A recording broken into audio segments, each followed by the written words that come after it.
As we would have expected, markets are pretty well behaved today, kind of flattish, moving around a little bit. We've got several things happening today that are going to impact the market. One will be the Fed minutes will be at 2 o'clock Eastern. Then we've got the NVIDIA conference call. I think it's going to be at 5:30 Eastern. And then we've got the delayed employment numbers tomorrow, including a restart on the initial unemployment numbers. Now, the overall employment numbers are going to be from, I think it's September. So as much as they're going to be old news, they will give us some insights. And so I think people are a little nervous about those numbers. And then, so you got people right now positioning themselves ahead of the NVIDIA deal. Right now, NASDAQ is up and NVIDIA is up and the VIX is coming back down a little bit. We'll see what happens. Oh yeah, by the way, Tesla is nicely up this morning. Musk in DC last night seems to be 100% back in the good graces of the President of the United States. Introduced, at the fancy ball with the Prince of Saudi Arabia. Yeah, and I think this would be excellent timing for Elon to try to get himself back into good standing because we got Robotaxi coming out. We're going to need some at least neutral treatment from this stuff. From Tesla Chan this morning, we don't have those wonderful old, insurance numbers anymore. So Tesla Chan's kind of been out of a job, but he does say that Tesla's China's Model Y long-range rear-wheel drive has estimated delivery time has been extended up to 13 weeks. What? So all of their sales capacity this year has been sold out. So the worrywarts that have been talking about China's sales not being in great shape, I think we need to rethink all of that. It looks like China's doing just fine, thank you. Oh, and then what about Europe? Oh, let's see here. This is from Palali. I don't know whether Palali knows what he's talking about or not, but I think he does. I'm not sure I've ever quoted him before, and I don't necessarily follow him, but here's what he says. In Europe, 3,700 Tesla sales were reported for a single week of November 10 to 16. This is a 190.4% week over week and the best week of the quarter. The quarter after 7 weeks is 0.1% up quarter over quarter, but 34.9 negative year over year. Year-to-date sales are down 21% year over year, the year-to-date. That doesn't shock anyone. But this data for this week over week information is only from the UK, Norway, Netherlands, Sweden, Denmark, Italy, Spain, Switzerland, the Czech Republic, and Iceland, which is about 60% of sales in Europe. So, missing from that list would be, Turkey and a couple of others that have been doing very, very well. Anyway, but good news in Europe. All the shocking worries about Elon's political. Well, yeah, we'll talk about that in just a second. This is from Yahoo Finance this morning. I wrote that down as Yahoo Finance. Well, anyway, Tesla, Yahoo Finance says Tesla ranks among the best sustainability stocks to invest in. In October 27, Cantor Fitzgerald maintained its overweight rating on Tesla and increased its price target to $510 from $355. The firm referenced Tesla's announcement that CyberCab and Megapack's 3-volume production is scheduled for fiscal year 2026, with Optimus production expected later next year. They went on to say that early Optimus V3 prototypes are currently being manufactured in the Fremont facility.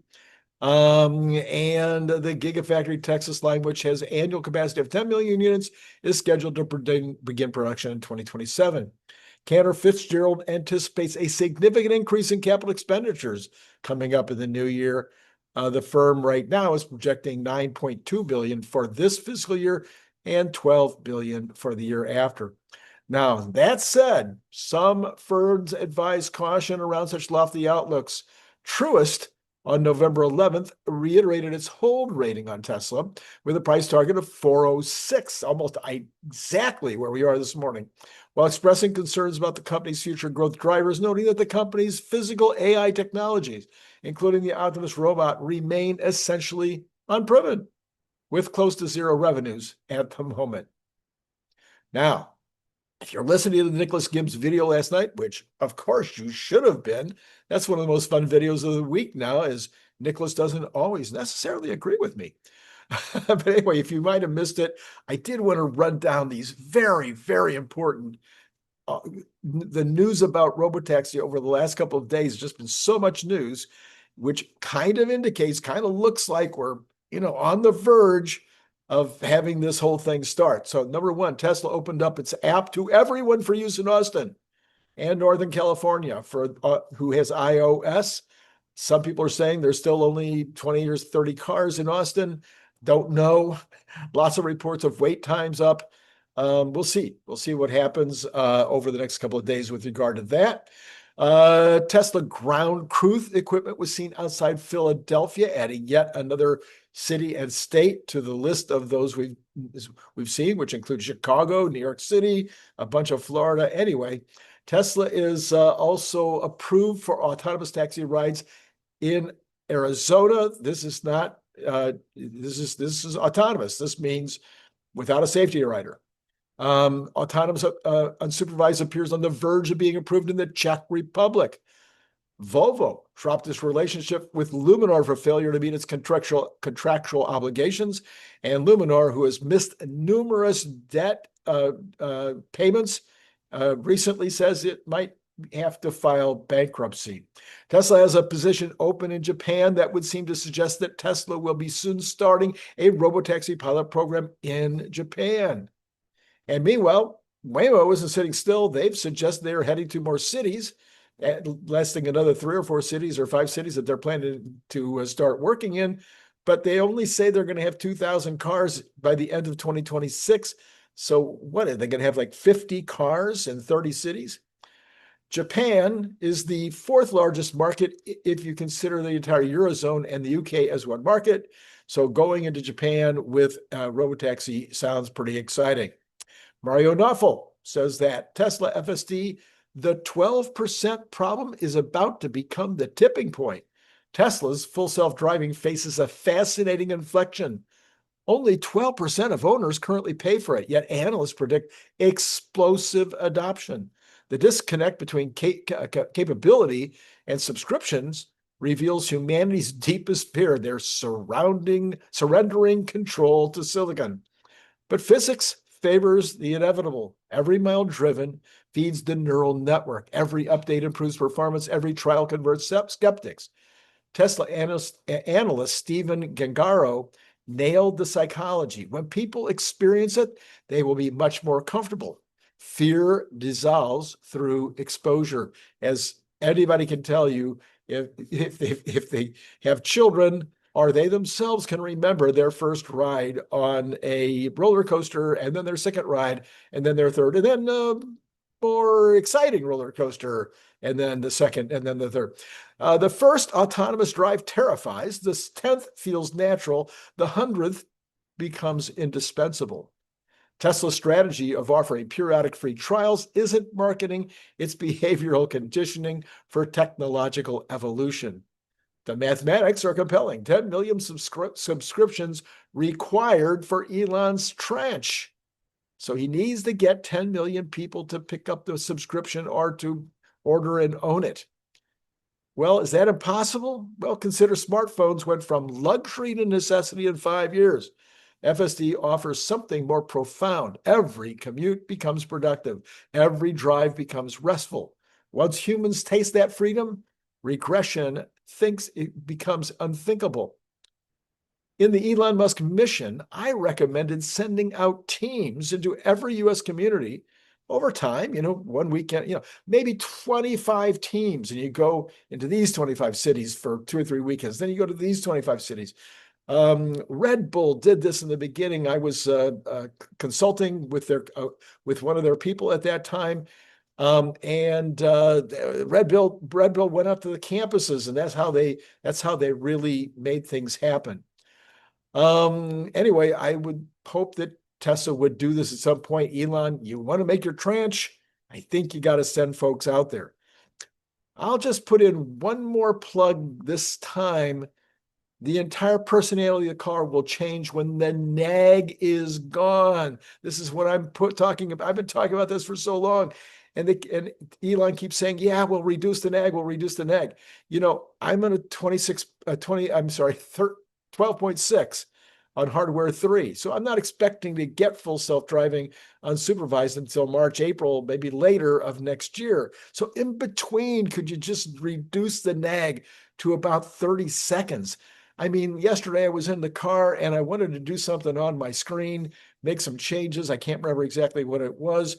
I'm over there trying to figure it out. And of course, the nag thing got me because I didn't have my eyes focused on the screen. I'm looking past the screen into the street, but it wasn't good enough for the nag. So reduce the nag to like 30 seconds so that if I'm not totally familiar, I mean, it's like a computer over there. It's got lots of stuff, and I'm not always sure which trail to follow to get where I want to get. It's time. It's time. We need to change that.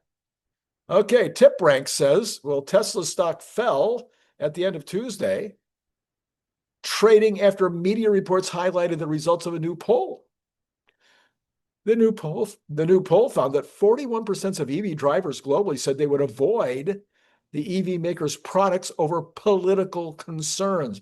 You notice it says avoid. It didn't say, I would never buy it. It said they would avoid the EV maker's product over political concerns. Now, the stock fell at the end of Tuesday, but it was up overnight and it's up now.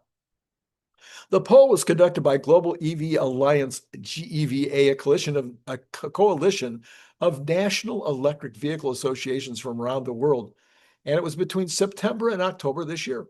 The survey included more than 26,000 electric vehicle owners in 30 countries. Now, if you're talking to 26,000 electrical vehicle owners in over 30 countries, well, a lot of those would already own an electric vehicle. Okay, all of them, right?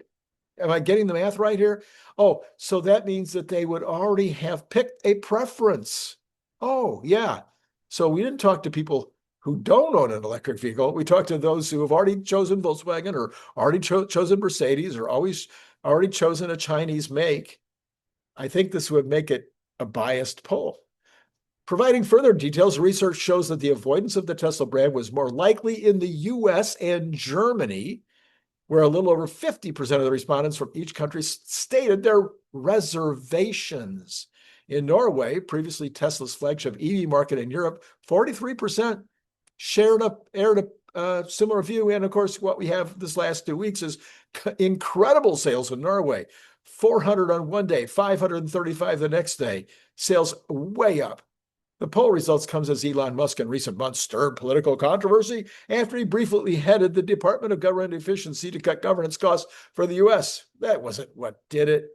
He also recently secured a historic $1 trillion pay package from the company's board, attracting public criticism of the horrible, terrible commission, where he has to actually perform miracles in order to get it.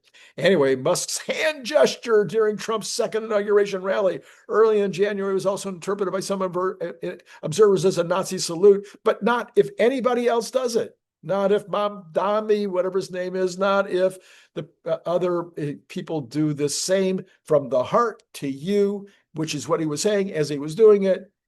No, yeah, we know what's going on here. Musk's recent political foray has led to a call for boycotts.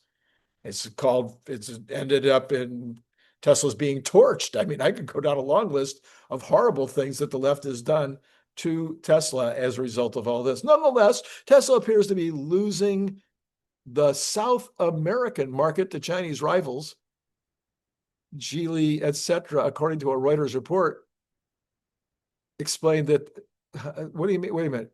Nonetheless, Tesla appears to be losing the South American market. Well, they haven't hardly gone into the South American market. I think they're only in Chile. I think that's it. They're just starting to go to the South American market. How can you lose what you don't have? I mean, that's just really bad reporting. The GEVA has explained, however, that the avoidance issue is less prominent in the Global South, where buyers tend to prioritize affordability over politics. Only 12% of EV owners globally said that they would avoid buying cars produced in China. On Wall Street, Tesla shares currently have a hold consensus rating with 14 buys, 10 holds, and 10 sells issued by 34 analysts over the last 3 months. The average Tesla price target is now 384, getting very, very close to where it's actually sitting. Now, one of Tesla's drivers, this is a funny story. One of Tesla's drivers in Northern California became famous Monday when he repeatedly fell asleep while supervising the drive. The folks who hate Tesla were smirking at this situation. But here was my thought process. Maybe you had a similar. Let me know in the comments how you thought this through. The first thought I had was, oh, this poor schmuck just lost his job. I mean, come on, let's be empathetic, folks. Number two, then I thought, ooh, this is proof of huge safety benefits. Who hasn't fallen asleep at the wheel, if only for just a millisecond? I certainly have. I'm sure you might have, but let me know. Then third, I thought, maybe Tesla put this guy up to it on purpose as a stunt to show that it's safe and way safer if you have a car that drives itself if somebody falls asleep at their wheel. So anyway, what do you think? This is Randy Kirk, and you know I'm all about one thing right now, that is buy the book, buy the book, buy the book. Now, the sales are okay. 42 reviews so far with 5 stars, one with 3 stars, and one with 1 star. The one with 1 star didn't read the book. But the 42 5-star reviews, you can go read them on Amazon if you're questioning whether this book is outstanding. But I'm very pleased with the reviews. I'm very pleased with sales numbers so far. But if you haven't bought one yet, I'm very sad for you. This is an important book. You need to get it for yourself. You need to get it for your kids and your grandkids, if you have kids and or grandkids. You need to get it for them if they're in the workforce or getting close to being in the workforce, if they need, because they need to know everything there is to know about AI and how it's going to impact their jobs. Right now, they need to be updating themselves. They need to be getting trained right now to be outstanding at AI in order to hold on to their jobs in the future. But also, maybe they're going to have to switch jobs, and it's going to be super important to be expert at AI. The U.S. Census Bureau and the U.S. Bureau of, oh, by the way, somebody asked me how much it would cost for a signed copy. And I said, just use the exact same cost as the Robotaxi, 25 for 1, 20 for 2, 40, I'm sorry, 25 for 1, 45 for 2, 60 for 3, et cetera, et cetera. Anyway, it's down below in the information, and send the money to the same place, paypal.me/Randy Kirk. The U.S. Census Bureau and the U.S. Bureau of Economic Analysis announced today that the goods and services deficit was only $59.6 billion in August, down $18.6 billion from the $78.2 in July. That would be exports, $280.8 billion, which is slightly up. Exports up, and imports, $340 billion, down 5.1%. Oh, wait a minute. And this is a record over, I think, a couple of years, or certainly the lowest number for this year. Oh, you mean this is working? Trump was right again? Well, okay, here's another surprise. Listen to this surprise. Eric Levitz says that Generation Z is doing unusually well economically. Wait a minute. I thought they were doing horrible. I thought this is the end of the American dream because they're not doing better than their parents. Well, maybe they're doing better than their parents who are millennials. The typical 25-year-old today has a higher annual income, net worth, and likelihood of being employed than the typical millennial or boomer did at age 25. Wait a minute. This is the complete opposite. What are we? This is news that you're probably only going to hear here. All right. The GDP now, folks, have come out. They're still talking about the third quarter. They haven't started talking about the fourth quarter yet. I guess they're waiting for more information after the shutdown, but they did raise their third quarter estimate yet again to 4.1% from 4.0%. President of the United States, after moving up to 47%, stayed at 47% overnight. Truflation popped up a teeny bit overnight to 2.58. The goods, however, continues to, well, I think it's up a little from yesterday, but down from a couple of days ago at 2.78%. Core 2.19. I think that's the same. Services at 2.5. That might be a tad up. And the PCE, maybe because the services are up, PCE at 2.63, I think is a little higher than yesterday. All right, so there is action in the markets today, but it's a little subdued. But Tesla is doing very well in the midst of that, $410.75. That is up 2.37% from yesterday. Maybe this will be, we bounced off of 400, bounced off of 400, bounced off of 400. Are we ready to go to 500 now? The Dow Jones is only up 0.23, but that's better than it was. Although it started off low, went up, and now it's a little bit off of its high for the day. NASDAQ is up 1.51, and it has been up and slightly, it's been pretty much up. NASDAQ up 0.94%, almost a full percent, back to 66.79, almost 66.80. And then we got the Magnificent Seven is mixed with 3 up and 3 down, besides Tesla, and NVIDIA is up. And it is up 3.45. So positioning right now on NVIDIA seems to be, we better get on board. So let's see what happens there. The VIX is down 10% to 2208. That's a big, it was 26 last night. And the Cathie Woods are mostly up this morning. And yet all of that is in spite of the fact, which I think we're going to find out, the bonds is up. Yes. Well, only 0.8%. So 4129 staying under my 4.15. Hopefully that continues, but hopefully it keeps on going down.